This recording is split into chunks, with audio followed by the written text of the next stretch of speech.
Avant, c'était simple, naturel, fluide. Les messages arrivaient vite, sans réfléchir, sans calculer. Tu envoyais quelque chose et la réponse suivait. Avec des mots, avec de l'énergie, avec de la présence. Tu sentais le lien, un vrai lien.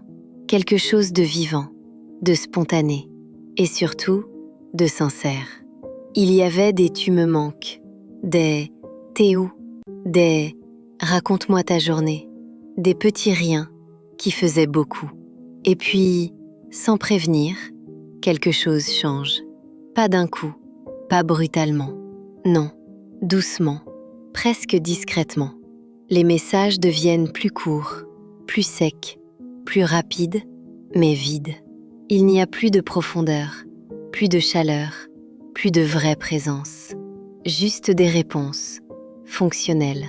Comme si répondre était devenu une obligation, et pas une envie. Et ça te perturbe, parce que tu sens la différence. Tu la ressens immédiatement, mais tu ne comprends pas pourquoi. Alors tu fais ce que tout le monde fait. Tu relis, encore et encore. Tu compares avec avant. Tu cherches un détail, un mot de trop, un ton différent, une faute, un indice. Mais rien de concret, rien d'évident. Et c'est ça le pire, quand il n'y a rien à prouver, mais que tout est différent. Parce que ce n'est pas dans les mots, c'est dans l'énergie, dans la manière de répondre, dans l'intention derrière les phrases.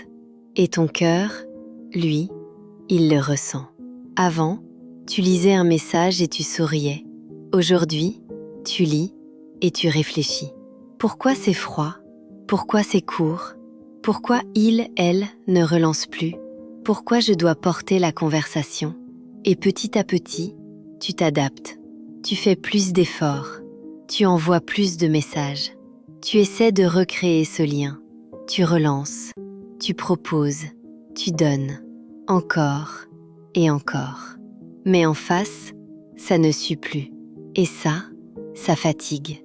Parce que tu donnes sans recevoir pareil. Et au fond, ce n'est pas les messages le problème. C'est ce qu'ils représentent. L'attention, l'intérêt, l'envie. Parce que quand quelqu'un veut vraiment te parler, ça se voit, ça se sent, ça ne se force pas. Alors tu commences à douter. Pas forcément de l'autre, mais de toi. Est-ce que j'en fais trop? Est-ce que je dérange? Est-ce que j'imagine des choses? Et c'est là que c'est dangereux. Quand tu commences à remettre en question ton ressenti, alors que ton ressenti est juste. Parce que non, tu n'imagines pas. Tu observes, tu ressens, tu comprends, même sans preuve, même sans explication. Et le plus dur, ce n'est pas que l'autre change, c'est de continuer à accepter quelque chose qui ne te fait plus du bien. Parce que tu espères que ça va redevenir comme avant. Tu attends, tu patientes, tu te dis que c'est une phase, que ça va passer. Mais pendant ce temps, tu t'oublies. Tu t'adaptes à quelque chose qui ne te correspond plus. Alors pose-toi une vraie question.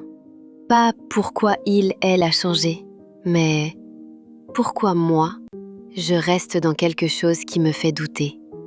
Parce que l'amour, ce n'est pas censé te faire analyser chaque message. Ce n'est pas censé te faire hésiter avant d'écrire. Ce n'est pas censé te faire sentir en trop. L'amour, ça rassure, ça connecte, ça donne envie. Et si aujourd'hui, tu ne ressens plus ça, ce n'est pas un détail. C'est un signal, un vrai. Alors écoute-toi, pas avec peur, mais avec honnêteté. Parce que ton ressenti n'est jamais là pour te tromper. Continue doucement, mais continue. Ta force est déjà en toi.